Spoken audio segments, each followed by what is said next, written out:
अस्सलामुअलैकुम क्लास। आज हम क्लास 10 के चैप्टर नंबर 18 में वैक्सीन और एंटीबायोटिक के बारे में डिस्कस करने जा रहे हैं। तो क्लास सबसे पहले देख लेते हैं वैक्सीन की जो डेफिनेशन होगी, weekend and kill germs that disease can be cure.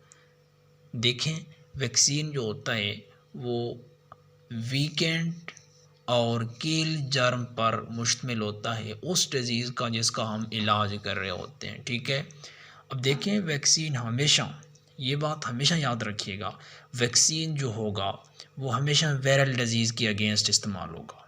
Vaccine हमेशा वायरल डिजीज़ के अगेंस्ट इस्तेमाल होगा। ठीक है, अब देखिए वायरसेस के not be kill by antibiotic. Viruses का जो इलाज होगा, जो ट्रीटमेंट होगा, वो हमेशा वैक्सीन से ही होगा, ना कि एंटीबायोटिक से होगा। और ये पॉइंट जहन में रखें, एंटीबायोटिक को हम इस्तेमाल करते हैं बैक्टीरिया के अगेंस्ट, ठीक है, और वैक्सीन को हम इस्तेमाल करते हैं किसके अगेंस्ट, किसके अगेंस्ट, वायरसेस के अगेंस्ट हम क्या करते हैं, इस्तेमाल करते हैं।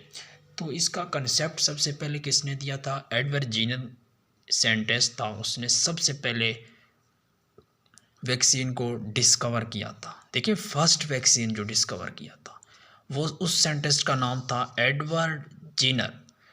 1796 में उसने सबसे पहला वैक्सीन क्या किया था, डिस्कवर किया था स्मॉल पॉक्स के अगेंस्ट। और ये भी ऑब्जेक्टिव बनता होता है कि स्मॉल पॉक्स के अगेंस्ट एडवर्ड जेनर ने फर्स्ट वैक्सीन को क्या किया, डिस्कवर किया। तो आगे देख लेते हैं एंटीबायोटिक्स। देखें एंटीबायोटिक की फिर दो मेजर टाइप्स होते हैं। एक को हम कहते होते हैं बैक्टीरियोस्टेटिक, दूसरे को हम कह रहे होते हैं बैक्टीरियोसाइडल।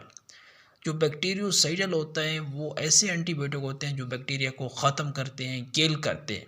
लेकिन बैक्टीरिया स्टेटिक जो एंटीबायोटिक होते हैं वो ऐसे एंटीबायोटिक होते हैं जिसमें बैक्टीरिया का या तो ग्रोथ क्या होता है, इनहिबिट होता है, या बैक्टीरिया की जो प्रोटीन सिंथेसिस है वो क्या होती है, इनहिबिट होती है। बैक्टीरिया किल नहीं होता बैक्टीरियोस्टेटिक में, उसका सिर्फ या तो ग्रोथ क्या होता है, इनहिबिट होता है। ठीक है, इसके बाद एग्जाम्पल ऑफ एंटीबायोटिक देख लेते हैं।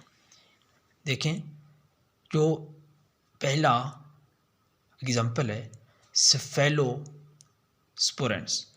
अब देखिए ये जो एंटीबायोटिक्स है ये बैक्टीरिया के सेल वॉल पर अटैक करता है।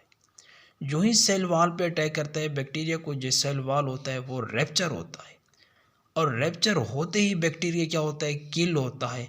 तो इस कैटेगरी को क्या हम कहेंगे, बैक्टीरियोसाइडल कहेंगे। बैक्टीरिया इसमें किल होता है, ठीक है, ऐसे कहेंगे बैक्टीरियोसाइडल।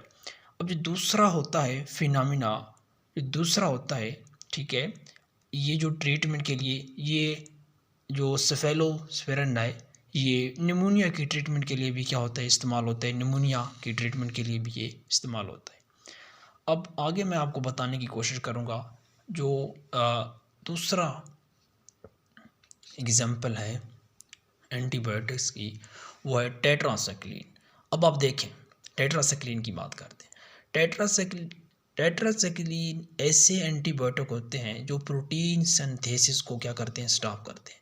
बैक्टीरिया में जो प्रोटीन सिंथेसिस मशीनरी होते हैं उनको क्या करते हैं, स्टॉप करते हैं, या क्या करते हैं, इनहिबिट करते हैं। अब बैक्टीरिया का ग्रोथ क्या होता है, जो ही प्रोटीन का सिंथेसिस क्या होगा, इनहिबिट हुआ, बैक्टीरियल ग्रोथ क्या होगा, डिक्रीज़ हो जाएगा ना। क्यों डिक्रीज़ हो रहा है भाई, इसलिए डिक्रीज़ हो रहा है क्योंकि प्रोटीन का सिंथेसाइज टेट्रासाइक्लिन की वजह से क्या हो रहा है, इनहिबिट हो रहा है, कम हो रहा है। तो infections further do not increase. अब जो इन्फेक्शन होगा बैक्टीरिया का ये फर्दर इंक्रीज तो नहीं होगा, लेकिन क्या होगा, बैक्टीरिया का सिर्फ ग्रोथ इनहिबिट हुआ है, बैक्टीरिया किल नहीं हुआ। तो इस कैटेगरी को क्या नाम देंगे, बैक्टीरियोस्टेटिक।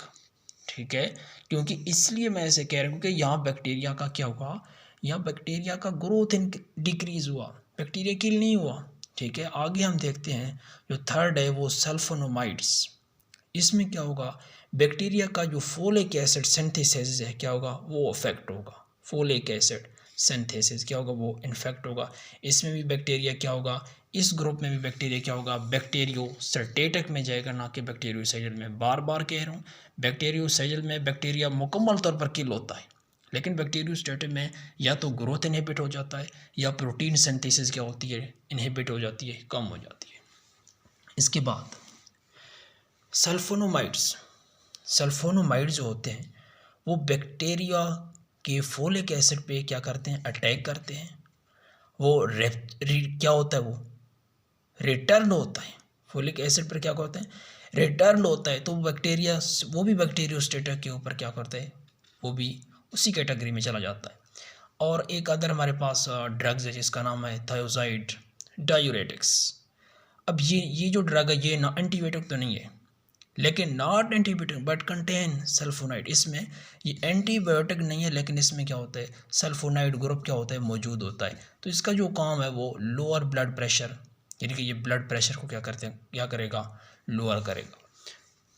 तो मैं आपको बताता चलूँ इसके बाद कुछ ऐसे भी एंटीबायोटिक होते हैं जो ब्रॉड स्पेक्ट्रम एंटीबायोटिक, यानी कि उनका जो इस्तेमाल होगा वो वाइड रेंज पे होता है।